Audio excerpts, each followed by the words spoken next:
La ilaha illallah wahdahu la syarikalah wa ashhadu anna Muhammadan abduhu wa rasuluhu la nabiyya ba'dah. Ya ayyuhalladzina amanu taqullaha haqqa tuqatih wa la tamutunna illa wa antum muslimun. Fa inna ahsanal kalami kalamullah wa khairal huda huda Muhammadin sallallahu alaihi wasallam.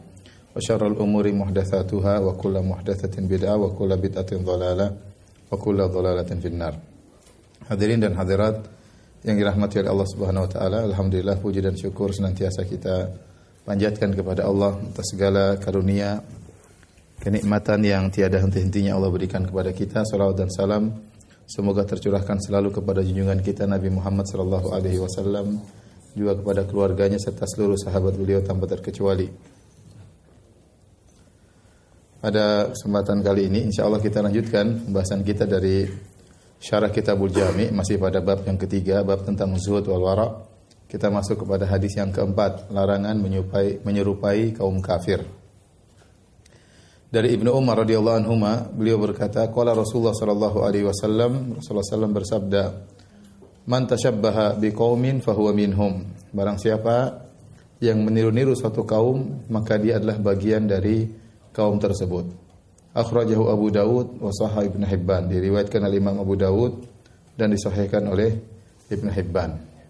Hadis ini, ya, man tashabbaha biqaumin fahuwa minhum. Barang siapa yang meniru satu kaum maka termasuk dari mereka. Ini hadis ini bersifat umum. Kita kapan seorang meniru satu kaum yang lain maka dianggap bagian dari kaum tersebut. Maka ini ada anjuran dan ada juga celaan. Sisi anjuran, kita disuruh untuk meniru-niru orang yang soleh, orang-orang yang bertakwa, agar kita bisa dimasukkan dalam golongan mereka. Sisi larangan, kita dilarang untuk meniru orang-orang yang pelaku maksiat atau orang-orang kafir atau pelaku bid'ah, karena kita bisa digolongkan seperti golongan mereka. Terutama perkara-perkara yang dilakukan oleh orang-orang musyrikin, orang-orang kafir. Jadi ada dua hal yang dilakukan oleh orang kafir. Yang pertama, perkara yang merupakan kekhususan mereka. Itulah yang dilarang oleh Nabi agar tidak boleh kita mengikuti perkara tersebut yang merupakan kekhususan mereka. Ya, dengan syarat kekhususan ini tidak bermanfaat. Yang kedua, perkara yang bukan kekhususan mereka. Kalau bukan kekhususan mereka, maka tidak mengapa karena itu bukan ciri khas mereka. Saya ulangi, perkara yang dilakukan orang kafir ada dua model. Pertama, merupakan ciri khas mereka. Yang kedua, bukan ciri khas mereka. Kalau bukan ciri khas mereka, maka tidak ada masalah karena di situ kita sudah dilakukan oleh semua orang, bukan merupakan ciri khas mereka sehingga tidak ada larangan. Adapun yang pertama, yang merupakan ciri khas mereka, itu pun kata para ulama kalau tidak bermanfaat. Adapun kalau bermanfaat, maka tidak mengapa. Contoh, Nabi SAW dahulu waktu mengirim surat kepada para raja, Nabi hanya mengirim surat, maka Nabi diberitahu, Rasulullah, kalau Anda kirim surat tidak disertai dengan stempel cincin, maka tidak dianggap resmi. Maka akhirnya Nabi SAW bikin cincin, ada tulisan Muhammad Rasulullah sebagai stempel resmi, menunjukkan surat tersebut resmi secara kenegaraan. Di sini Nabi mengikuti tradisi mereka, tapi tradisi mereka tersebut bermanfaat. Maka itu enggak masalah kita mengikuti tradisi mereka, bermanfaat. Ini salah satu dalil. Dalil yang kedua, seperti waktu terjadi perang Khandaq, Nabi waktu itu dikepung oleh 10.000 pasukan. 10.000 pasukan, maka Nabi bermusyawarah dengan para sahabat. Maka Salman Al-Farisi radhiyallahu anhu punya ide, dia mengatakan, ya Rasulullah, kunna bi Faris idza husirna khandaqna. Wahai Rasulullah, kami dahulu di Persia kalau kami dikepung maka kami bikin parit untuk menghalangi musuh untuk menyerang. Maka Nabi pun mengikuti ide Salman Al-Farisi, padahal itu adalah strategi perangnya orang Persia, bukan strategi perangnya orang Islam. Namun itu diperbolehkan. Kenapa? Karena ada manfaatnya. Kalau seandainya kita dapati orang Yahudi, orang Nasara, orang kafir, orang Hindu, orang Buddha punya kebiasaan yang bermanfaat secara duniawi, ini perkara dunia ya, ternyata punya kebiasaan manfaat secara duniawi, enggak ada masalah. Kita ikuti kalau itu memang bermanfaat ya. Ya. Seperti saya punya kawan, dia cerita, orang Yahudi kebiasaannya mereka makan buah sebelum makan apa? Makan makanan besar. Mereka makan buah. Itu kebiasaan orang Yahudi. Berapa kali dia ketemu orang Yahudi, makan mereka seperti itu. Dan itu saya rasa tidak ada masalah. Sebenarnya kita tiru bukan karena menyenangi mereka, tapi karena itu ada manfaatnya secara kedokteran, maka nggak ada masalah. Itu bukan tasyabuh, itu tasyabuh yang tidak dilarang. Karena tasyabuh pada perkara yang bermanfaat. Paham Ibu? Nah, yang tidak boleh tasyabuh secara mutlak pertama adalah mengenai masalah keagamaan. Ini nggak boleh secara mutlak kita bertasyabuh dengan mereka. Maka kalau ada hal-hal yang mereka lakukan berkaitan dengan keagamaan yang merupakan ciri keagamaan mereka, maka tidak boleh kita ikuti, tidak boleh kita ikuti. Ya. Adapun perkara dunia, ya, kalau tidak bermanfaat juga tidak perlu kita ikuti. Jadi masalah kaum muslimin tatkala meniru-niru orang-orang kafir, kebanyakan pada perkara-perkara yang tidak bermanfaat, ya. Gaya model, gaya rambut, gaya baju, ya. Gaya berbicara, gaya berpakaian, ini, ya. Jadi ada artis siapa punya rambut begini semuanya ikut, ya. Ada dulu artis siapa punya baju begini semuanya ikut, ya, seperti itu, ya. Model jadi ikut semuanya, padahal itu gaya-gaya mereka, ya. Untuk hal itu tidak ada manfaatnya, maka tidak perlu ditiru. Kenapa? Karena kalau kita meniru orang itu sudah menunjukkan kita rendah, karena kita pasti kagum sama dia, makanya kita tiru. Ya, dan Rasulullah tidak ingin kita kagum sama orang kafir, karena kalau kita kagum sama orang kafir, akhirnya meniru, mencontohi, mengagumi, dan akhirnya macam-macam akibatnya. Ya. Maka Rasulullah SAW menyuruh kita menyelisih mereka dalam segala hal, bahkan jangankan perkara agama, bahkan perkara dunia. Contoh lihat halaman 322, kata Nabi SAW, Ghayyiru syaiba wa la tashabbahu bil yahud. Orang Yahudi, mereka itu kalau rambut mereka putih, mereka tidak semir, mereka biarkan saja rambut mereka putih. Maka Nabi suruh agar kita menyemir uban kita. Rasulullah menyuruh kita menyemir uban kita. Ya, tapi tidak boleh pakai warna hitam, ya. Kenapa? Kata Nabi, wala tashabbahu bil yahud. Jangan kalian meniru-niru orang Yahudi. Padahal ini perkara dunia. Masalah rambut uban atau tidak, Rasulullah ingin pokoknya orang Islam beda dengan orang non-muslim. Supaya orang Islam itu punya izzah, punya harga diri, punya jangan niru-niru yang lain, ya. Karena niru-niru orang kafir itu akhirnya mengagumi mereka. Mengagumi mereka, akhirnya tunduk kepada mereka, akhirnya segala pandangan kepada mereka, pandangan wow, takjub, ya akhirnya lama-lama terjebak dengan akidah mereka. Contoh lagi Rasulullah SAW berbicara tentang masalah jenggot. Kata Nabi SAW, juzus syawarik wa arkhul liha khaliful majus. Kata Nabi SAW, potonglah, cukurlah kumis dan panjangkanlah jenggot, selisih orang-orang Majusi. Orang Majusi mereka tidak berjenggot. Maka Nabi SAW ingin kaum muslimin menyelisih orang-orang Yahudi. Waktu di zaman Nabi, yang berjenggot banyak. Orang musyrikin, orang Quraisy mereka berjenggot. Yahudi mereka berjenggot. Nasrani mereka berjenggot. Majusi tidak berjenggot.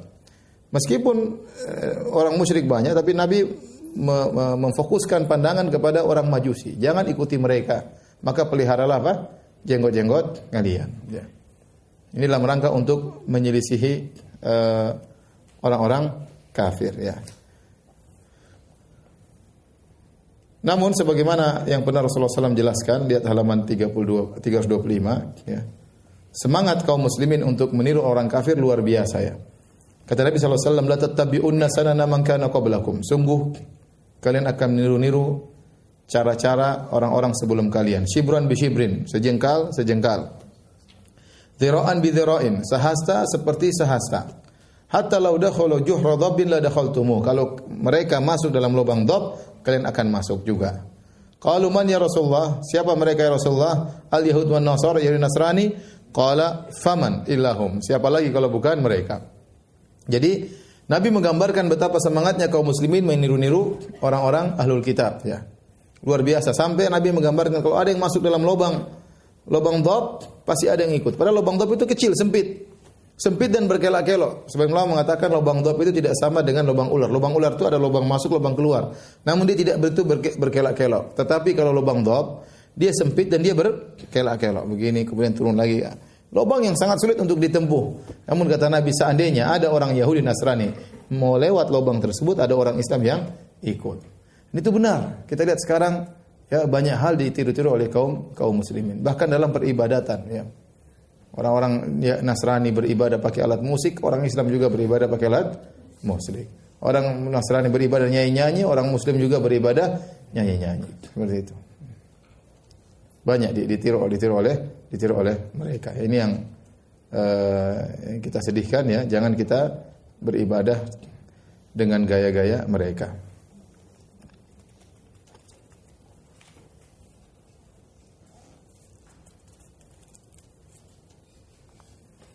Baik, kita lanjutkan hadis kelima. Perintah untuk meminta pertolongan hanya kepada Allah Subhanahu wa taala. Jadi kalau kita sering meniru orang soleh, kita akan cinta kepada orang soleh tersebut. Kalau kita sering meniru para sahabat, kita akan cinta dengan para sahabat. Kita sering meniru Nabi SAW, bagaimana cara makan Nabi, bagaimana cara kehidupan Nabi, bagaimana sholat Nabi, kita akan cinta kepada Nabi SAW. Ya. Tapi kalau kita ikut gaya-gaya orang kafir, pasti kita akan suka dengan mereka. Hadis kelima, perintah meminta pertolongan hanya kepada Allah. Dari Ibnu Abbas radhiyallahu anhuma qala, beliau berkata, "Kuntu khalfan Nabi sallallahu alaihi wasallam yauman." Suatu hari aku digonceng bersama Nabi atau aku di belakang Nabi sallallahu alaihi wasallam. Faqala, kemudian Nabi sallallahu alaihi wasallam berkata, "Ya gulam, wahai sang pemuda, wahai anak remaja, ihfazillah yahfazka." Jagalah Allah, niscaya Allah akan menjagamu. Ihfazillah tajidhu tujahaka. Jagalah Allah, niscaya kau dapati Allah di hadapanmu. Wa idza sa'alta fas'alillah. Kalau kau minta, mintalah kepada Allah. Wa idza sta'anta fasta'in billah. Kalau kau minta pertolongan, mintalah pertolongan kepada Allah Subhanahu wa taala. Hadis ini ya, yang menjadi perhatian kita adalah bagian terakhir. Kalau kau minta, mintalah kepada Allah. Itu biasakanlah dirimu untuk tidak mengharap kepada orang lain. Kalau kau ingin zuhud, ingin wara', biasakan dirimu tidak berharap kepada orang lain. Biasakan dirimu untuk tidak minta kepada orang lain. Ya, kita bukannya tidak boleh, bukannya dilarang minta pertolongan orang, boleh, tapi sekali-sekali. Namun asalnya kita tidak minta kepada orang lain.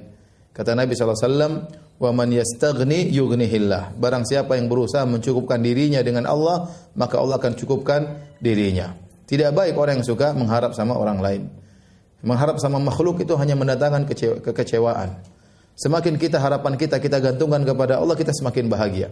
Semakin kita tidak butuh kepada orang, kita semakin bahagia. Ini perhatikan. Semakin kita tidak butuh kepada orang lain, kita semakin bahagia. Semakin kita butuh kepada orang lain, semakin kita terhina. Semakin rendah, semakin penuh kekecewaan. Betapa banyak orang kita kasih harapan, ternyata dia hanya harapan palsu ya. Ya. Akhirnya kita banyak kecewa. Barang siapa yang berharap kepada manusia, dia akan kecewa. Maka latih diri kita untuk tidak berharap kecuali hanya kepada Allah Subhanahu wa taala ya. Ya. Dalam segala hal kita berusaha tidak berharap kecuali hanya kepada Allah Subhanahu wa taala. Ini masalah hati. Baik, hadirin dan hadirat yang dirahmati oleh Allah Subhanahu wa taala, kalau kita tidak berharap kepada manusia, maka hidup kita benar-benar merdeka, ya, benar-benar tentram, benar-benar bahagia, dan kita semakin ikhlas kepada Allah Subhanahu wa taala. Kalau kita berharap sama orang, akhirnya kita perlu cari muka, cari perhatian, ya, agar diperhatikan oleh dia. Terkadang harus kita pamerkan sebagian amal soleh kita, terkadang harus kita pamerkan sebagian karya kita. Kenapa? Karena kita berharap dari dia, ya, dari dia. Maka latih diri kita untuk tidak berharap kecuali hanya kepada Allah Subhanahu wa taala. Adapun hadis ini adalah wasiat Nabi kepada sang pemuda Ibnu Abbas. Ibnu Abbas masih sangat muda tatkala itu, masih sangat muda, remaja. Nabi berkata, "Ihfazillah yahfazka." Jagalah Allah, maka Allah akan menjagamu. Apa maksudnya jaga Allah? Yaitu jaga perintahnya, jauhi larangannya. Maka niscaya Allah akan menjagamu, menjaga dirimu, menjaga anak istrimu, menjaga hartamu, menjaga duniamu, menjaga agamamu. Ya. Para ulama mengatakan, kalau engkau jaga Allah, kau jaga perintahnya, kau jauhi larangannya, sejauh itu pula Allah akan menjaga agamamu dan menjaga duniamu. Semakin kau menjaga Allah, semakin kau dijaga oleh Allah Subhanahu wa taala. Dan kaidah mengatakan al-jaza' min jinsil amal, balasan sesuai dengan perbuatan. Ya, balasan sesuai dengan perbuatan. Ya. Kita dijaga secara agama. Jadi kalau kita jaga Allah, Allah akan jaga kita. Ada hal-hal yang harusnya membuat kita menyimpang, Allah hindarkan kita dari penyimpangan tersebut. Ya. Mungkin kita mendengar atau kita mendengar ceramahnya orang-orang liberal, orang-orang sesat.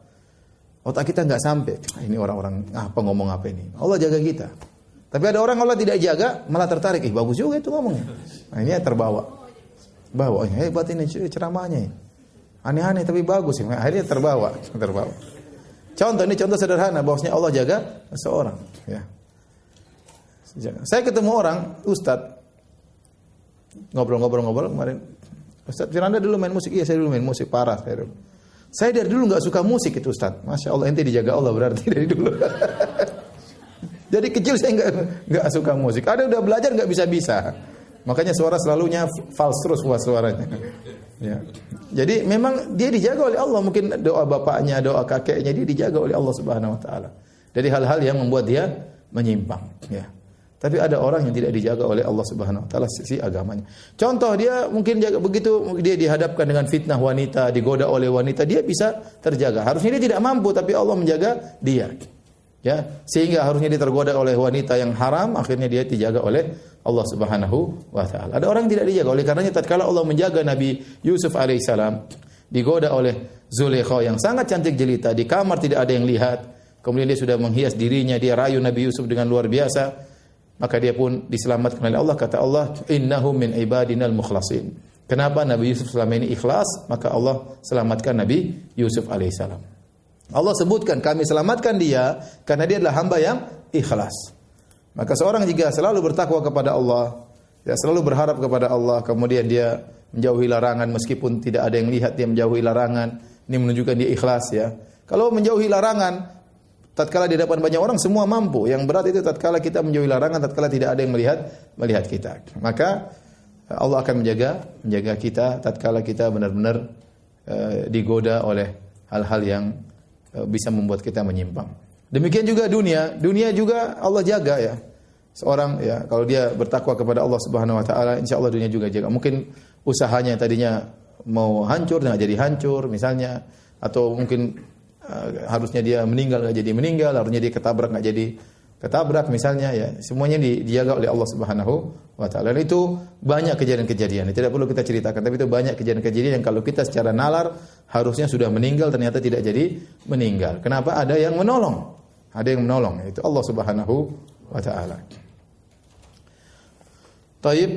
Kemudian di akhir hadis tadi sudah kita ingatkan, kalau kau minta maka mintalah kepada Allah, kalau minta pertolongan maka mintalah kepada Allah Subhanahu wa taala. Saya ingatkan kepada diri saya dan juga kepada para hadirin hadirat, kita sekarang hidup di zaman now ya, zaman yang penuh dengan fitnah ya. Hati-hati anak-anak kita. Kalau kita ingin anak-anak kita dijaga oleh Allah, kita jaga diri ya. Jaga diri, berdoa kepada Allah, kita bertakwa kepada agar anak kita dijaga oleh Allah Subhanahu wa taala. Karena tidak ada yang mampu untuk jaga anak kita kecuali Allah Subhanahu wa taala. Dia keluar main ketemu dengan teman-teman sudah rusak dah. Tapi kita berdoa kepada Allah, kita bertakwa kepada Allah agar Allah jaga anak kita. Karena tidak ada yang mampu untuk jaga dia. Kalaupun dia tidak bergaul dengan orang macam-macam, dia buka internet, dia lihat macam-macam. Ya. Apalagi anak-anak tuh rasa pingin taunya apa? Tinggi ya. Lihat macam-macam, udah repot ya. Akhirnya dewasa sebelum waktunya, tahu-tahu masih lulus SMP, mak minta kawin. Wah, SMP mau kawin. Gara-gara apa? Ngelihat macam-macam. Ya, karena lihat macam-macam akhirnya minta kawin, masih SMP sudah minta kawin. Bapak aja dulu setengah mati kawin, kok SMP minta kawin. Kenapa? Karena apa? Banyak yang dilihat. Itu saya lihat, waduh, sekarang dunia internet luar biasa ya. Ya, dunia internet luar biasa. Kalau kita tidak jaga diri kita, ya. Kita tidak jaga pandangan kita tidak jaga diri kita. Khawatir anak-anak kita nanti yang lepas akhirnya rusak. Sebabnya karena kita sendiri. Maka saya pernah sampaikan, seorang kalau mau maksiat, ya. Jangan dia pikirkan dirinya sendiri, dia pikir anak istrinya. Karena terkadang dampak maksiat dia itu kepada anak dan istrinya. Dahulu salafus saleh mengatakan, saya mendapati kalau saya bermaksiat, saya dapati dampak maksiat saya kepada pembantu saya dan kepada tunggangan saya. Ya, terkadang dampak maksiat itu berkaitan dengan keluarga kita, orang-orang terdekat kita. Ya. Maka seorang tatkala ingin maksiat dia ingat hal ini. Ya, bahwasanya kalau dia bermaksiat, khawatir dampaknya bukan mengenai dia. Allah siksa dia melalui keluarganya. Allah membuat dia tersiksa. Sebenarnya azab itu kembali kepada dia, tapi melalui apa? keluarganya. Mungkin istrinya jadi membangkang, suka marah-marah. Mungkin istrinya akhirnya selingkuh. Kenapa? Gara-gara dia. Ya. Gara-gara dia. Mungkin anaknya nakal. Gara-gara dia. Maka berpikirlah ya berulang-ulang sebelum dia bermaksiat, karena dampaknya terkadang bukan sama dia, tapi kepada anak dan istrinya. Akhirnya dia pun tersiksa tatkala mengetahui istrinya misalnya nakal atau anaknya nakal. Waliyadzubillah. Baik. Lihat halaman 335, ada seorang penyair berkata, La tas'alanna budayya Adam hajatan wasalil ladzi abwabuhu la tuhjabu. Janganlah sekali-sekali engkau minta suatu hajat kepada anak Adam, akan tapi mintalah kepada zat yang pintunya tidak pernah tertutup. Allahu in tarakta su'alahu yaghdabu. Allah kalau kau tidak minta kepadanya Allah murka. Wa bunayya Adam hina yus'alu yaghdabu. Anak Adam sebaliknya kalau diminta malah marah-marah ya. Jadi kalau minta sama Allah ya, minta kepada Allah terus lakukan sebab ya. InsyaAllah Allah berikan kemudahan melalui orang lain, tetapi kita mintanya kepada Allah. Taruhlah kita lamar kerja, kita kan minta pekerjaan. Tapi hati kita gantungkan kepada Allah. Jangan kepada orang ini yang tempat kita lamarkan. Kita taruh lamaran, tapi hati kita kepada Allah. Allah yang akan membuka hati dia untuk menerima lamaran kita. Ya, itu perlu untuk selalu meminta kepada Allah Subhanahu Wa Taala. Tapi kita lanjutkan. Hadis ke-6, perintah zuhud terhadap dunia. An Sahal bin Sa'ad radhiyallahu anhu qala, dari Sahal bin Sa'ad radhiyallahu anhu qala, jaa rajulun ila Nabi sallallahu alaihi wasallam faqala ya Rasulullah dullani ala amalin idza amiltuhu ahabbani Allah wa ahabbani an-nas. Dia berkata, ya Rasulullah, tunjukkanlah kepadaku suatu amalan, jika aku kerjakan maka aku akan dicintai oleh Allah dan manusia pun mencintaiku.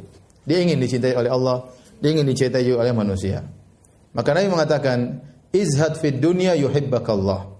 Zuhudlah kamu terhadap dunia, maka Allah akan mencintaimu. Wazhad fima indan nas yuhibbakan nas. Dan zuhudlah engkau terhadap harta orang. Artinya jangan kau berharap dikasih sama orang. Jangan pernah berharap dikasih orang. Ya.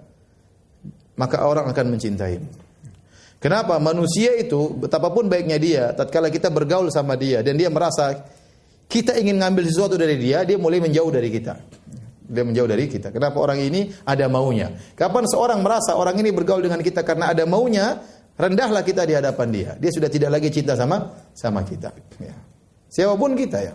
Ustadz misalnya bergaul sama orang kaya, tapi kelihatan ustadz ini ingin sesuatu ngambil dari orang kaya tersebut. Orang kaya tersebut akhirnya merendahkan dia, dihinakan. Ya. Kelihatan orang ini ingin ini sedikit ini sedikit. Enggak usah ya. Jangan sampai demikian, itu memalukan ya. Kali-kali kalau Anda ingin dicintai oleh orang lain, jangan berharap sesuatu pun dari dia. Kalau dia kasih hadiah, terima, tidak ada masalah. Tapi jangan berharap, jangan sampaikan, jangan saya berharap semoga dikasih hadiah, jangan. Nanti hadiah itu akan datang, tapi kalau Anda berharap nggak dikasih, nangis Anda. Jadi jangan berharap. Kalau Anda tidak berharap, Allah akan kasih Anda melalui orang lain. Kapan Anda berharap, Anda akan kecewa dan Anda akan dibenci orang tersebut. Ya. Dia tidak akan mesra lagi, tidak akan sayang lagi sama Anda karena kelihatan Anda ingin sesuatu dari dia ya. Namanya manusia cinta kepada hartanya. Ya, kata Allah Subhanahu wa taala wa tuhibbunal mala hubban jamma. Kalian mencintai harta kalian dengan kecintaan yang sangat dalam. Tatkala harta yang kita dapatkan ini dengan susah payah, kita cinta sama harta ini, kita rasa ada orang mulai mau ngambil harta kita, kita jengkel sama orang itu. Meskipun sedikit dia mau ambil, kita enggak suka sama orang tersebut. Maka kunci agar orang cinta sama kita, jangan berharap dari dia. Maka saya ingatkan kepada bapak-bapak sekalian ya, dan juga ibu-ibu, jangan berharap ditraktir sama orang ya. Tidak usah dihadap traktir. Kalau diundang datang, tidak usah. Kapan kita traktir saya? Kapan terakhir ditraktir? Kasih isyarat-isyarat minta ditraktir. Kasih isyarat-isyarat untuk dikasihani. Tidak usah. Latih diri kita untuk berharap hanya kepada Allah Subhanahu wa taala. Tadi Nabi sudah mengatakan, "Wa man yastaghni yughnihillah." Barang siapa yang melatih diri untuk tidak butuh kepada orang lain, Allah akan mencukupkan dia. Agar kita dicintai Allah, maka zuhud terhadap dunia. Zuhud terhadap dunia. Apa itu zuhud terhadap dunia? Itu seorang jangan mengkaitkan hatinya dengan dunia. Ya. Zuhud itu masalah hati. Masalah hati. Lihat halaman 338. Saya ada ayat-ayat dalam Al-Quran yang menjelaskan tentang zuhud.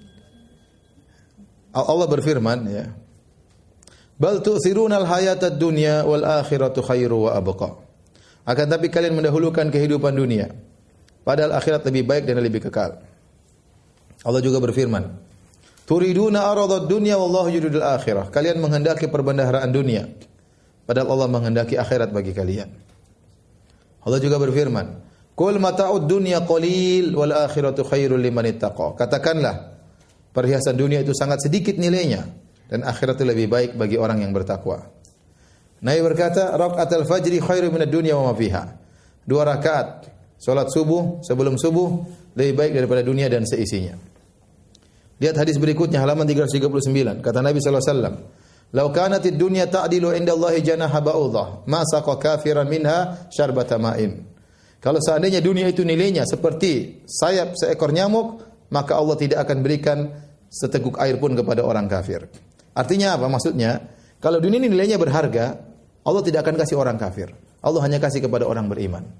Bahkan seteguk air pun Allah tidak akan kasih kepada orang kafir kalau memang dunia itu berharga. Tapi ternyata dunia itu tidak bernilai di sisi Allah Subhanahu wa taala. Kenapa tidak bernilai? Karena dunia akan pergi, ya, akan hilang ya. Saya kemarin lihat di internet tersebar ada gambar mayat, tengkorak, kemudian ada emas-emas di tangannya, macam-macam. Waktu dia dikubur ditaruh gelang-gelang emas di badannya. Ya, maka kemudian tubuhnya menjadi tengkorak, emasnya tersisih tidak dia bawa dalam akhiratnya ya. Dunia yang kita kumpulkan ini tidak akan kita bawa sama sekali. Tidak akan kita bawa sama sekali. Yang kita bawa adalah yang kita infakkan di jalan Allah Subhanahu wa taala. Maka kata para ulama, barang siapa yang ingin ya bahwasanya hartanya benar-benar terjaga, tidak akan dicuri oleh pencuri, tidak akan rusak, maka titipkanlah hartanya kepada Allah Subhanahu wa taala. Titipkan hartanya kepada Allah, selesai. Berarti dia letakkan di bank yang benar. Dan nanti ribanya banyak kalau di situ. Karena Allah akan kasih berlipat-lipat ganda. Ya. Kapan dia taruh di sisi Allah, itulah tabungannya yang sesungguhnya. Itulah tabungan yang sesungguhnya.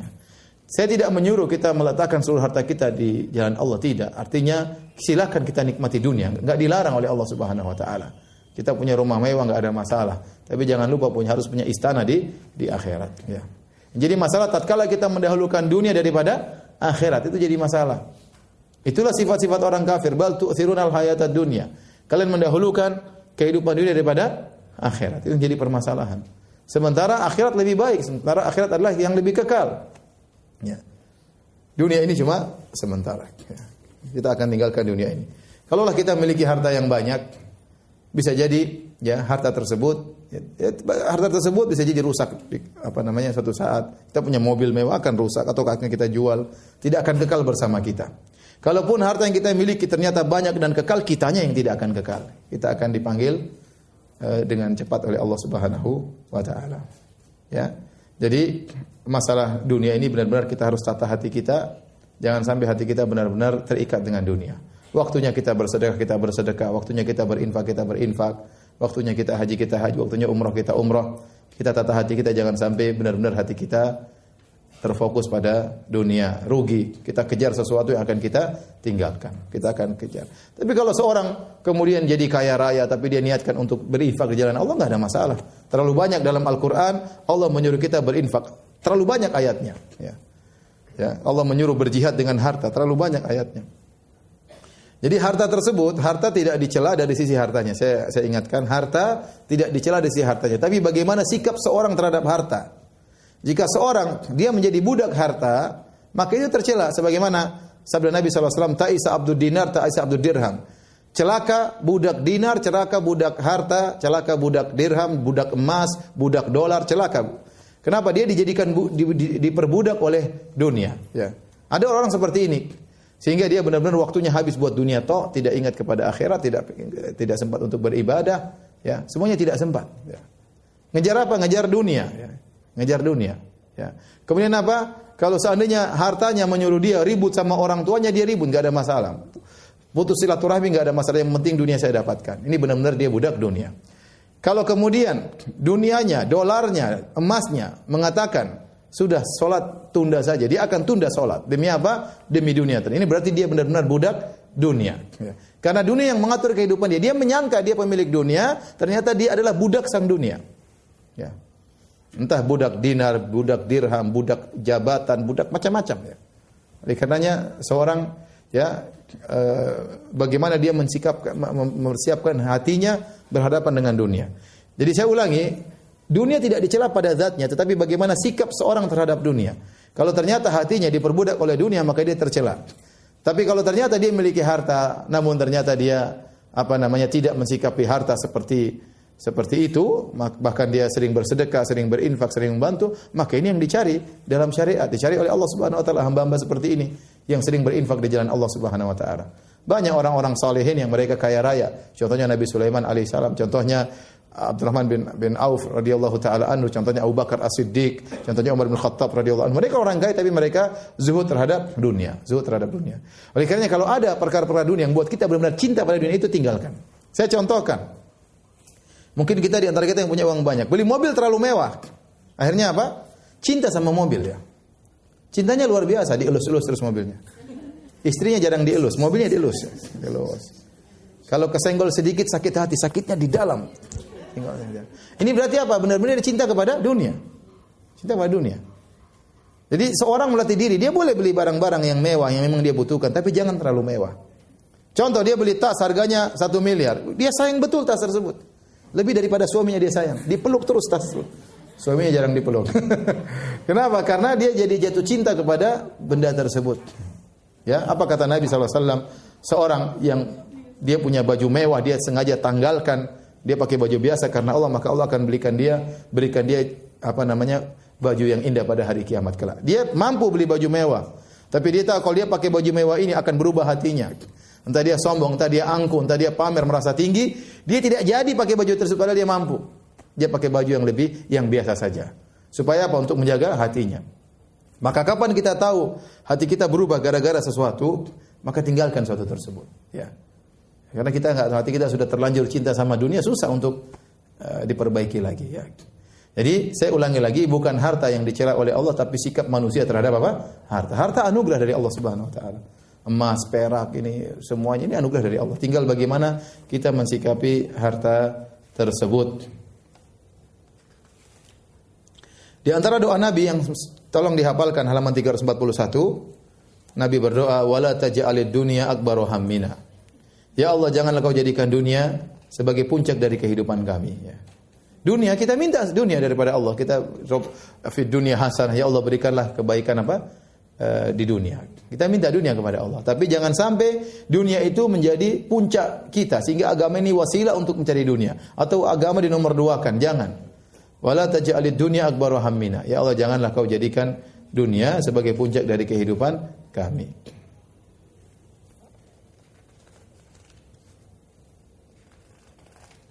Kita habiskan buku ini ya. Terus minggu depan pertemuan berikutnya pakai buku apa?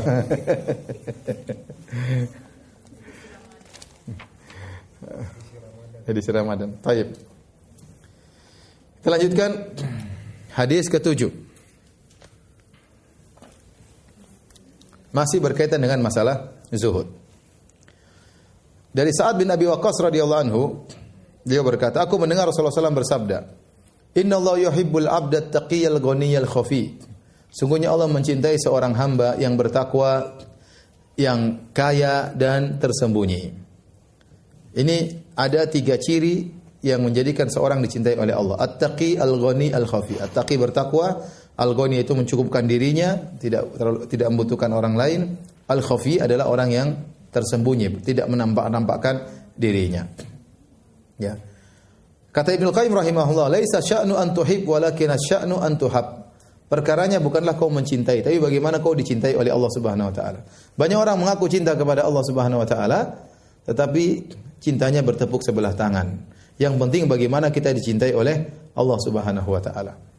Di antara sarana yang buat kita bisa dicintai oleh Allah, 3 sifat. At-taqi al-ghani al-khafi. Seorang yang bertakwa, yang kaya, tidak membutuhkan orang lain. Yang ketiga al-khafi, yaitu seorang yang sering tidak menampakkan dirinya, ya, tidak pamer-pamer, tidak ingin tampil, ya.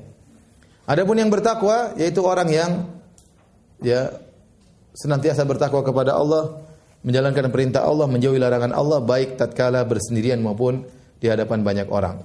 Sebagaimana nasihat Nabi kepada Mu'adz bin Jabal, ittaqillaha haitsu ma kunt, bertakwalah kepada Allah dimanapun kau berada dan kapanpun engkau berada. Kita bertakwa kepada Allah tatkala kita di Indonesia, kita bertakwa kepada Allah tatkala kita di luar Indonesia. Kita bertakwa kepada Allah tatkala di luar rumah, di depan banyak orang, kita bertakwa kepada Allah tatkala sendirian. Ya, kita bertakwa kepada Allah di siang hari, kita bertakwa kepada Allah di malam hari. Itu namanya takwa. Kapan saja kita berusaha bertakwa kepada Allah. Hamba sepertinya dicintai oleh Allah Subhanahu wa taala. Yang kedua, al-ghani, seorang yang mencukupkan diri. Sebagaimana sabda Nabi, "Wa man yastaghni yughnihillah." Barang siapa yang berusaha mencukupkan diri, maka Allah akan mencukupkan dirinya. Akan diberikan kecukupan oleh Allah Subhanahu wa taala. Makanya orang suka minta-minta tercela. Dalam hadis kata Nabi sallallahu alaihi wasallam, "La tazalul mas'alatu bi ahadikum hatta yalqallaha yaumal qiyamah wa laysa ala wajhi muz'atul lahmin." Senantiasa seorang minta dan minta sedikit-sedikit minta sama orang, sedikit minta sama orang, minta tolong. Ini tidak punya malu. Bukankah kalau kita minta tolong sama orang kita merendahkan diri kita? Harusnya manusia punya malu, punya harga diri. Masa dia minta-minta terus? Tapi orang ini sudah membuang ya tabir rasa malunya, dia buang. Dia tidak punya malu, minta sana, minta sini, datang sana, minta sana, minta sini, ya, tanpa ada perkara yang darurat. Ya, senantiasa minta dan sedikit-sedikit minta tolong. Kata Nabi, sampai dia dibangkitkan oleh Allah pada hari kiamat dalam kondisi wajahnya tidak ada daging sama sekali, wajah tengkorak. Kenapa? Karena rasa malu yang ada di wajahnya sudah dia buang waktu di dunia. Ya. Ya. Kalau orang Jawa bilang rai gedek. Ya. Kalau orang ini bilang buka tembok. Ya. Tidak punya malu. Orang Bugis bilang apa? Nggak tahu ya. Saya juga tidak tahu. Ya, intinya begitu ya. Sebaliknya orang yang tidak suka minta-minta kepada orang lain, itu orang yang dicintai oleh Allah Subhanahu wa taala. Maka Nabi pernah membaiat para sahabat. Kata Nabi, la tas'aluna an-nasa syai'an. Jangan kalian minta kepada orang lain sedikit pun. Berusaha tidak minta tolong sama orang lain. Kalau kau berusaha tidak butuh kepada orang lain, Allah akan jadikan kau demikian. Ya. Sampai sahabat dia lagi naik onta, kemudian pecutnya jatuh, semetinya jatuh, dia tidak suruh orang tolong ambilkan, dia turun sendiri ngambil sendiri. Ya. Ini para sahabat ya. Mereka melatih diri untuk tidak meminta tolong sama orang lain sama sekali ya. Karena kalau kita minta tolong sama orang, akhirnya kita punya hutang budi sama dia. Ya, kalau sudah punya hutang budi sama dia, akhirnya kita rendah di hadapan dia. Semakin kita rendah di hadapan makhluk, kita semakin rendah juga di hadapan Allah Subhanahu wa taala. Semakin kita tidak butuh kepada makhluk, kita semakin tinggi di sisi Allah Subhanahu wa taala, ya. Maka Allah mencintai hamba yang seperti ini, yang tidak suka-suka sedikit-sedikit minta tolong sama orang. Bukannya tidak boleh minta tolong, boleh sesekali. Dibolehkan dalam syariat. Tapi bukan kebiasaan sedikit-sedikit minta tolong, sedikit minta tolong, ya. Ya, sedikit minta ini, minta ini ya, ini. Kadang-kadang enggak punya malu. Ya. Ikut kajian rame-rame terus bungkus-bungkus sendiri makanan. Kalau diizinkan sama pemilik rumahnya, silakan bungkus Bu, itu enggak apa-apa. Tapi saya bungkus ya. Enggak apa-apa juga sih kalau dia tahu majikannya baik ya, temannya baik. Tapi jangan kebiasaan seperti itu. Nanti yang pemilik rumah bilang, enggak apa-apa, tapi dia ngomong di belakang, itu orang enggak punya malu. Nah, disuruh bungkus sendiri. Disuruh bungkus banyak sekali bungkusnya. Jadi bawa kantong persiapan dari rumah. Jadi mau saya biasakan diri kita jangan butuh sama orang, biasakan ya. Kita punya harga diri. Ya kalau kawan dekat enggak ada masalah, kita enggak ada jarak. Tapi kadang orang enggak begitu kita kenal, enggak begitu dekat, kemudian kita sok dekat, kemudian kita minta-minta ya. Bikin malu ya. Jangan ya. Jangan ya. Ya. Kapan orang sudah tahu kita butuh sama dia akan rendahkan kita. Dia akan rendahkan kita. Jangankan ustaz saja demikian. Saya tidak bicara tentang orang awam. Ustaz saja yang orang hormat sama ustaz tersebut. Tapi kalau orang itu sudah merasa ustaz ini minta sedikit-sedikit, minta, akan ditinggalkan, akan direndahkan oleh orang tersebut. Apalagi orang-orang biasa. Taib, ini yang sifat kedua, berusaha untuk tidak butuh kepada orang lain. Yang ketiga al-khafi. Al-khafi ya, yaitu orang yang tersembunyi. Ya, dia tidak suka menampakkan dirinya di hadapan orang lain. Tidak suka tampil, tidak suka pamer. Ya. Ini repot kalau ustaz ya harus tampil ya. Maksud saya kalau selain ustaz misalnya ada orang donatur, tidak usah pamer. Tidak usah tunjukkan saya yang bantu dia, tidak usah tampakkan dirinya. Tidak usah pencitraan dirinya. Enggak perlu, ya. Enggak perlu. Ada orang yang ingin dia tenar, maka dia bikin tim supaya dia tenar. Bikin ini timnya sampai puluhan orang, kemudian dibikin akun-akun palsu supaya dia, dan benar dia terkenal. Niat dia terkenal, Allah kabulkan. Ada seperti itu. Ada orang yang ingin terkenal, pencitraan sudah buat tim, enggak terkenal juga, kasihan. Ada orang yang tidak ingin terkenal, tapi Allah jadikan dia terkenal. Ya, jadi orang jadikan dia terkenal. Lah kita jangan berusaha untuk jadi terkenal. Tidak enak jadi orang terkenal. Siapa bilang enak jadi orang terkenal? Lebih enak orang tidak ada yang tahu. Ya. Ya. Terkenal sedikit-sedikit sana minta foto. Aduh, capek pusingnya. Orang lagi makan minta foto, lagi duduk minta foto. Dan itu kejadian, ngerepotin ya, merepotkan diri sendiri. Tapi ya seorang terkadang dapat musibah seperti itu. Ya. Hidup lebih tenteram kalau ya tidak ada yang tahu. Makanya tidak usah kita sebutkan, pamerkan privasi kita. Kita punya hubungan dengan keluarga, lagi jalan sana jalan sini, ya enggak usah masukkan ke Instagram, tidak usah masukkan ke Facebook. Ya. Sebagian orang begitu, dia kebahagiaannya di share, bikin orang banyak yang hasad ya. Dia pergi sama suaminya, umroh dia share. Sama suaminya foto depan Ka'bah dia share. Nanti banyak akhwat yang lain tertarik sama suaminya. Ganteng juga suami tak katanya. Jadi enggak perlu. Akhirnya jadi apa? Jadi bahan untuk dibicarain. Lebih enak privasi kita enggak ada yang tahu. Orang-orang yang paling tidak ingin privasinya dikorek sama sekali itu orang Arab. Orang Arab tuh paling tidak suka privasinya dikorek-korek. Itu bagus, enggak apa-apa. Ya sudah, ente ngapain mau tahu urusan saya? Ya. Orang kita, saya baca HP nih, orang pengin lihat Ustaz baca apa? Ya akhi, saya lagi pacaran sama istri saya, ente lihat-lihat. Ini istri saya lagi mesra-mesra, ente orang gitu pengin lihat. Pengin tahu privasi orang ya. Ya, lagi ngobrol berdua, nimbrung ngobrol, ngapain? Jadi mau saya, ya, seorang jangan suka untuk tampil. Kalau bisa dia tidak tampil lebih baik. Tampil itu menimbulkan banyak ujian. Ya, akhirnya dikenal oleh orang ujian riya, dia mungkin mudah untuk sombong, mudah untuk angkuh, mudah. Ngapain ya? Sehingga kalau dia tidak ingin tampil itu lebih afdal bagi dia dan lebih ikhlas, ya. Ini di antara tafsir dari Al-Khafi, yaitu seorang yang tidak suka tampil, tidak sering kelihatan, tapi dia rajin beribadah kepada Allah Subhanahu wa taala.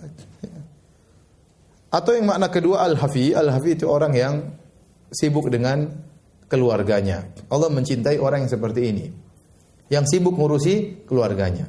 Allah suka dengan suami yang ngurus anak istrinya. Ya. Kegiatan di luar dia kurangi untuk mengurusi anak istrinya. Allah tidak suka seorang suami yang ngurusi urusan di luar banyak, anak istrinya kurang dia urusi. Ya. Demikian juga istri. Istri yang disukai oleh Allah adalah istri yang taat kepada suami, ngurusi suaminya, ngurusi anak-anaknya. Ya. Jadi dia sibuk ngurusi keluarganya. Ya. Dia menjauhi hal-hal yang tidak ya berkaitan dengan keluarganya sebisa mungkin. Karena sering orang menjadikan kebahagiaan dia yang nomor satu adalah kesuksesan dalam bisnisnya. Itu nomor satu. Skala prioritas dia yang tertinggi adalah bagaimana saya menjadi bisnismen yang sukses. Tapi akhirnya mengorbankan kebahagiaan anak istrinya. Mengorbankan kebahagiaan anak istrinya. Anaknya kurang diperhatikan, istrinya kurang diperhatikan. Dan saya sering berulang-ulang, tidak saya bosan-bosan saya sampaikan. Suami yang tidak bahagia di rumah, itu suami yang sengsara. Bapak-bapak sekalian, ya. Suami yang tidak bahagia di rumah, dia mencari kebahagiaan di luar. Bahagia dengan teman-teman bisnisnya, bahagia dengan teman-teman golfnya, bahagia dengan teman-teman bulu tangkisnya misalnya. Itu berarti dia kurang bahagia. Dia bahagia kalau dia bahagia di rumah. Kalau dia keluar rumah rindu pingin pulang, itu berarti suami yang benar. Rumahnya seperti surganya, betah di rumah. Dia tidak keluar rumah kecuali perkara yang terdesak, ada keperluan. Kalau enggak dia ngobrol sama istri di rumah, sama anak-anak. Itu berarti suami yang bahagia seperti itu. Kapan seorang ternyata di rumahnya tidak betah, pingin pulang, pingin keluar, pingin kemana-mana, ngobrol sama istrinya 5 menit, ini suami tidak bahagia seperti ini. Tidak betah ngobrol sama istri. Demikian juga istri yang tidak betah ngobrol sama suami, itu istri yang sengsara juga. Kapan? Jadi kita harus ciptakan surga di rumah kita. Gimana caranya? Kalau ada kita belum menemukan surga di rumah, berarti ada yang tidak beres. Kita atau suami kita yang nggak beres. Harus diperbaiki. Ya. Sampai katakan kepada sebagian teman, bilang, Ustaz, saya ngobrol sama istri saya kurang nyambung. Jadi kurang mesra. Ya kamu jangan ngobrol yang tinggi-tinggi. Mentang-mentang kamu dokter, istri kamu SMP, SMA, kamu ngobrol masalah itu, ada namanya stalaktit, macam-macam. Kemudian ada, gimana orang paham? Nggak paham. Terus bahasa-bahasa yang canggih-canggih, yang keren-keren ya. Nggak usah. Yang penting ente mesra sama istri, udah bicara yang rendah-rendah. Nggak usah bicara yang tinggi-tinggi. Tidak semua perkara yang saya tahu saya bicarakan sama istri saya. Bicara masalah hadis, ngapain bicara masalah sama istri? Masalah fikih yang tinggi-tinggi ngapain bicara sama istri? Masalah lain. Ya ajak ngomong masalah makanan, kayak masalah apa, kayak masalah anak-anak. Kayak. Jadi ciptakan kebahagiaan di rumah. Bagaimana caranya? Usahakan. Ya, itu namanya kita al-hafi, perhatian sama keluarga. Kebahagiaan anak istri nomor 1. Kalau bertentangan dengan kebahagiaan yang lain kita korbankan, bukan kebahagiaan anak istri yang kita korbankan. Percuma kita sukses tapi anak istri kita tidak dekat sama kita. Ya, saya sudah pernah cerita, mungkin saya ketemu orang kafir, saya satu pesawat sama dia. Apa dia bilang? Dia bilang saya ini berhasil, saya punya rumah, orang kafir. Saya sering ke Cina, kemana orang Cina cerita. Akhirnya ngobrol-ngobrol panjang, dia cerita ada satu yang menyedihkan saya. Bilang apa Pak? Anak-anak jauh dari saya. Anak-anak jauh dari. Di masa dia tua, dia ingin dekat sama anak-anak, anak-anaknya jauh. Kenapa selama ini dicekokin dengan harta tok, tidak pernah dekat sama anak-anaknya? Anak enggak dekat sama dia. Sengsara. Nanti kalau kita sudah besar, kita ingin anak dekat sama kita. Tapi ternyata selama ini kita jauhi anak-anak, ini anak-anak tidak dekat sama kita. Karena selama ini kebahagiaan anak istri nomor 2 kan. Nomor 1 kebahagiaan yang lain. Jadi kita harus rubah cara pikir kita. Kebahagiaan anak istri harus nomor 1.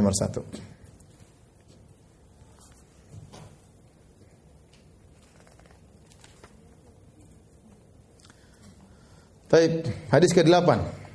Habis betulan ini? Kenapa? Masih 3 hadis. Hadis ke-8, meninggalkan hal-hal yang bukan urusannya. Di antara bentuk zuhud adalah meninggalkan hal-hal yang bukan urusannya. Tadi, jangan kepo ya. Dari Abu Hurairah radhiyallahu anhu qala Rasulullah sallallahu alaihi wasallam, min husni islamil mar'i tarkuhu ma la ya'ni. Di antara keindahan Islam seorang meninggalkan yang bukan urusannya, Nabi mengukur keindahan Islam seorang dengan sikap dia meninggalkan yang bukan urusannya. Dengan sikap dia yang perhatian terhadap urusannya. Itu bisa nampak dari orang tersebut keindahan Islam seseorang. Kalau kita dapati seorang selalu ngurus yang bukan urusannya, itu berarti Islamnya enggak beres. Berarti apa? Berarti waktunya banyak habis pada perkara yang sia-sia. Ini kepo. Itu kepo dari mana bahasa itu ya? Saya kemarin di Jogja ada kue kepo. Iya, saya baru tahu kata itu. Iya, ini kue kepo. Istrinya bilang, Abi belikan kue kepo di Jogja. Saya belum makan, tapi saya sudah sempat beli kan. Jadi istilah baru, tapi istilah itu memang benar-benar menggambarkan sikap ingin tahu sesuatu yang bukan apa urusannya. Ya. Ini hati-hati. Jadi urusan kita ini banyak. Kalau kita mau serius, banyak yang mau kita urusin. Istri kita harus kita urusin, anak-anak harus kita urusin. Pendidikan anak-anak, hafalan Quran mereka, ibadah mereka harus kita cek. Kita pun banyak urusannya, hafalan kita bagaimana, ibadah kita bagaimana, bisnis kita bagaimana, banyak harus kita urusin. Nah, kalau kita benar-benar ngurusi urusan kita, istri kita harus kita perbaiki, harus kita dakwahi, orang tua kita harus kita perhatikan, kakak-kakak kita bagaimana kondisinya, bibi-bibi kita, tante-tante kita, banyak yang mau kita perhatikan. Kalau kita benar-benar ngurusi yang perlu kita perhatikan, maka kita tidak bakalan kepo. Kenapa kita kepo? Karena banyak hal yang harus kita urusi tidak kita tunaikan haknya. Hak anak-anak tidak kita tunaikan, hak istri tidak kita tunaikan, hak suami tidak kita tunaikan. Akhirnya kita kelebihan waktu tadi untuk kepo-kepoan. Ingin tahu. Apalagi zaman sekarang sarana kepo sangat banyak ya. Iya, WhatsApp, kemudian Facebook, Instagram. Ingin tahu. Saya sering sampaikan, seorang berjalan di suatu jalan, tahu-tahu dia melihat ada rumah warnanya ungu. Dia protes, rumah kok warna ungu? Terlalu ini apa? Ya ukhti, ente urus rumah ente sendiri. Jangan urus rumah orang. Ente rumah itu belum lunasi. Ngapain ngurusi rumah orang? Rumah orang mau warna ungu, warna hijau, enggak usah diurusin. Ini contoh kepo. Banyak terjadi seperti itu. Ngurusin orang. Ya. Sama orang nonton berita-berita tentang artis-artis. Berita ini, artis ini diminta cerai sama suaminya, istri ini, laki-laki ini istrinya 3, istri berapanya marah. Kita ngikutin gitu-gitu. Ngapain? Apa urusan kita ngurusin istri orang? Kecuali kalau dia minta cerai kemudian mau kita nikahin, apa-apa kita ikuti beritanya. Ini dia minta cerai sama suaminya, saya tungguin. Tapi ente wajah pas-pasan, duit pas-pasan, mana dia mau sama ente? Terus kita nonton jadi ngapain berita-berita kita nonton? Gak ada faedahnya. Habis waktu nonton sidang seri pertama, sidang seri kedua, habis. Ini contoh kepo, ngabisin waktu. Contoh sederhana kepo, ini saya contohkan, sering saya contohkan, dan kita harus ingat ini sebagai barometer ya. Sering kita sama teman kita telepon, setelah dia telepon kita tanya, siapa sih yang telepon? Gak usah tanya seperti itu bukan urusan kita. Jadi pengen tahu ya. Sama suami boleh? Oh gitu ya. Ya mungkin enggak apa-apa lah.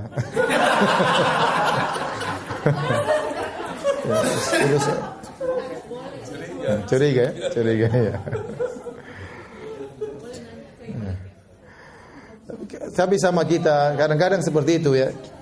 Jadi tidak perlu. Meskipun itu kawan dekat kita, dia lagi telepon, mungkin dia angkat suara, kita nggak usah tanya. Kalau dia memang ingin kita tahu, dia akan cerita. Aduh, saya ada masalah ini. Tapi kalau dia nggak cerita, berarti dia nggak ingin kita tahu. Kita nggak usah nanya, itu privasi dia. Persahabatan yang dekat tidak melazimkan kita tahu seluruh rahasia dia. Tidak. Coba dia lagi telepon, dia omelin sama istrinya. Terus, siapa? Ini ada kurang ajar. Akhirnya dia jengkel, ini maki-maki istrinya. Mau dia bilang saya diomelin istri, dia malu. Akhirnya dia mungkin bohong. Yang salah ente, kenapa ente tanya-tanya? Enggak usah tanya-tanya. Jadi bukan urusan kita. Kalau ingin tahu indahnya Islam kita jangan ngurusi orang. Latih diri kita sejak sekarang, itu bukan urusan kita. Anak-anak juga ngomongin orang, itu urusan orang, enggak usah ngurusin orang. Istri kita ngomongin orang, bukan urusan kita. Kita masih banyak urusan. Kau belum beres, saya juga belum beres. Anak juga belum beres. Jangan ngurusin orang. Latih keluarga kita seperti itu. Ya. Terutama ibu-ibu ini saya sering bilang banyak yang ember mulutnya. Jadi cerita sana, cerita sini, cerita sana, cerita sini. Nukil sana, nukil. Itu ibu itu begini, itu udah banyak. Akhirnya ngurusin orang tidak bermanfaat. Terus kapan membaca Quran? Kapan menghafal Quran? Ya. Waktu terbuang, hilang. Terbuang, habis. Tahu-tahu sudah tua, tahu-tahu sudah peot, tahu-tahu meninggal, selesai. Ini karenanya, kalau ingin tahu Islam kita baik atau tidak, kita bisa ukur. Caranya, tidak suka ngurusin apa? Orang. Sekarang berita-berita politik banyak. Berita-berita ekonomi banyak berkembang. Ibu-ibu nggak perlu, kalau bukan bidangnya nggak usah ngomong. Komentar, ini urus. Sudah. Ente komentar saja, ikan asin campur ini lebih bagus. Daripada ngurusin dunia yang tidak jelas seperti ini. Bukan bidang ibu-ibu. Ya, jadi maksud saya bukan berarti tidak boleh tahu, boleh. Tapi jangan banyak-banyak. Karena banyak hal yang urusan kita itu sangat banyak. Nah kalau kita lalaikan urusan kita, artinya kita kelebihan waktu, kita ngurus yang bukan urusan kita. Ya. Dan kita juga ngajarin orang. Kalau ada orang boleh, bukan urusanmu, jangan kau lihat, kasih tahu. Sehingga dia terlatih bahwasanya tidak boleh tahu urusan orang. Ya. Kita lagi ngobrol berdua, ini burung, jangan dulu ya. Ini saya ada urusan pribadi, tolong nanti habis. Kasih tahu begitu. Biar dia terlatih bahwasanya jangan ikut nimbrung urusan orang. Tidak boleh. Ya, latih diri seperti itu. Dan latih orang juga seperti itu.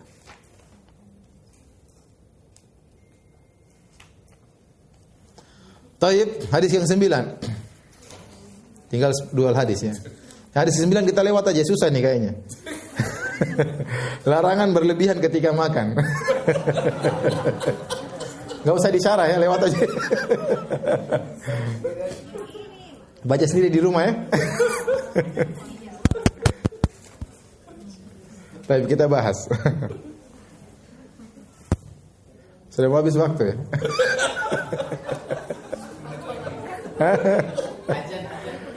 8 menit lagi azan. Nanti dah habis sholat ya. Habis sholat ya. Atau kita satu hadis nanti terakhir, hadis terakhir sampai salat. Taib, hadis berikutnya kata Al-Miqdam bin Ma'di Karib, ya. Radhiyallahu anhu, beliau berkata, "Ma mala'a adamiyun wi'an syarran min batnin." Tidaklah anak Adam memenuhi satu tempat yang lebih buruk daripada perutnya. Ini larangan seorang makan berlebih-lebihan, makan sekenyang-kenyangnya, ya. Rasulullah Allah Subhanahu wa taala berfirman, "Wa kulu washrabu wa la tusrifu." Makanlah dan minumlah dan jangan berlebih-lebihan, ya. Namun bukan berarti kenyang tidak boleh. Yang tidak boleh sering kekenyangan, itu dilarang. Kenyang sekali-sekali boleh. Dalilnya banyak. Di antaranya lihat halaman 362. Kisah Abu Hurairah radhiyallahu anhu, pernah Rasulullah SAW mengundang banyak orang, kemudian minumlah di satu rumah, kemudian hanya minum satu gelas susu. Satu gelas itu berpindah dari satu mulut ke mulut. Minum, sahabat satu minum lagi, satu. Tapi enggak habis-habis. Mukjizat Nabi. Terus diminum. Sampai akhirnya ke Abu Hurairah. Kata Rasulullah SAW, "Ishrab ya Abu Hurairah, minumlah engkau." Abu Hurairah minum. Kata Nabi, "Ishrab, minum lagi." Dia pun minum lagi. Kata Nabi, "Minum lagi." Kata Abu Hurairah, "Walladzi ba'atsaka bil haqq ma ajidu lahu maslakan." Demi zat yang mengutusmu dengan kebenaran, saluran sudah penuh semuanya Rasulullah. Jadi dia sudah kekenyangan. Ini salah satu hadis, terkadang sahabat makan sampai kenyang. Demikian juga dalam hadis yang lain, seperti dalam kisah perang Khandaq. Perang Khandaq. Waktu diundang Abu Hurairah disuruh bukan Abu Hurairah, Jabir bin Abdullah mengundang Nabi untuk makan di rumahnya. Ternyata kata Jabir, "Wahai Rasulullah, datangkanlah beberapa temanmu untuk makan di rumahku." Ternyata Nabi ngundang hampir berapa ratus orang suruh datang ke rumah Jabir. Maka kemudian waktu ratusan orang datang ke rumah Jabir, istrinya kaget. Kata istrinya, "Inna lillahi wa inna ilaihi raji'un." Gimana, ramai sekali ya, enggak cukup. Tapi ternyata mukjizat Nabi. Mereka makan enggak habis, makan kata perawi hatta taroku, sampai mereka kenyang, makanan ditinggalkan sampai enggak makan lagi. Jadi para sahabat, kebiasaan mereka memang tidak kenyang karena mereka hidup dengan kekurangan. Mereka hidup dengan kekurangan. Bayangkan bagaimana kata istri Nabi SAW tentang kehidupan mereka. Kata istri Nabi, "Ra'ainal hilal, tsummal hilal, tsummal hilal." Kami melihat hilal muncul. Salah satu ahilatin fasyarain wa ma uqida fi buyuti azwajin Nabi sallallahu alaihi wasallam. 2 bulan lewat tidak pernah ada api dinyalakan di rumah istri-istri Nabi sallallahu alaihi wasallam. Jadi selama 2 bulan istri Nabi 9 orang tidak ada yang masak. Wa ma ta'amukum ya umma, apa makanan kalian? Kata Aisyah, al-aswadan, korma dan air putih. Jadi tidak seperti kita sekarang, kita makanan banyak ya. Dulu para sahabat makanan mereka sangat kurang. Saya tidak bisa bayangkan bagaimana seorang istri di rumah 2 bulan enggak ada yang dimasak ya. Cuma korma air putih. Ya. Bahkan tatkala ada seorang wanita datang kepada Aisyah minta makan karena kelaparan, dia bawa 2 putrinya, ketuk pintu Aisyah minta makan. Aisyah bingung cari makanan. Enggak ada. Cuma dapatnya 1 butir korma, itu pun 1 butir, harta dia cuma 1 butir korma. Maka dia pun kasih ibu tadi belah 2 dikasih kepada 2 putrinya. Bagaimana kehidupan mereka yang sangat susah. Jadi mereka memang jarang kenyang ya. Karena memang tidak ada makanan dan kebiasaan mereka juga makan tidak sampai kenyang ya. Maka ibu-ibu sekarang banyak bersyukur kepada Allah Subhanahu wa taala. Dulu rumah Nabi cuma 3 kali 4 ibu-ibu, 4 kali 4 lah. Itu aja Nabi masih sholat malam, istrinya masih sholat malam. Sekarang rumah ibu-ibu Masya Allah, berapa kali berapa? Sholat malam atau tidak masalahnya. Ya. Buat dapur aja mungkin 5 kali 5, buat WC mungkin 4 kali 4. Kapan sholat malamnya? Masalahnya. Mereka ya hidup susah seperti itu, tetap aja ibadah kepada Allah Subhanahu wa taala. Sekarang ibu-ibu Masya Allah ya, di rumah lengkap, kulkas lengkap semua. Isinya banyak. Dulu Aisyah cuma 1 korma dia ada punya simpan. Ibu buka kulkas pertama dibuka penuh, kulkas kedua juga penuh. Belum lagi kitchen set, buka banyak juga isinya. Belum lagi ATM juga banyak isinya. Terus apa lagi yang kurang? Tinggal bersyukur kepada Allah Subhanahu wa taala. Ibu-ibu itu hisapnya panjang. Mungkin lebih panjang daripada suami. Karena bagian ngabis-ngabisin biasanya ibu-ibu. Jadi banyak bersyukur kepada Allah Subhanahu wa taala ya. Oleh karenanya di antara adab ya dalam makan adalah tidak makan sampai sering kekenyangan. Cukup makan secukupnya. Boleh kenyang tapi sekali-sekali ya. Taib, hadis yang terakhir, hadis ke-10, waktu tidak cukup. Insyaallah kita lanjutkan apa nanti aja? Oh, masih ada 2 hadis ya? Sudah aja ya? Habis asar kembali lagi? Ya udahlah jangan dipaksa ya. Nanti habis asar tanya jawab aja ya. Taib, demikian wabillahi taufik wal hidayah. Assalamualaikum warahmatullahi wabarakatuh.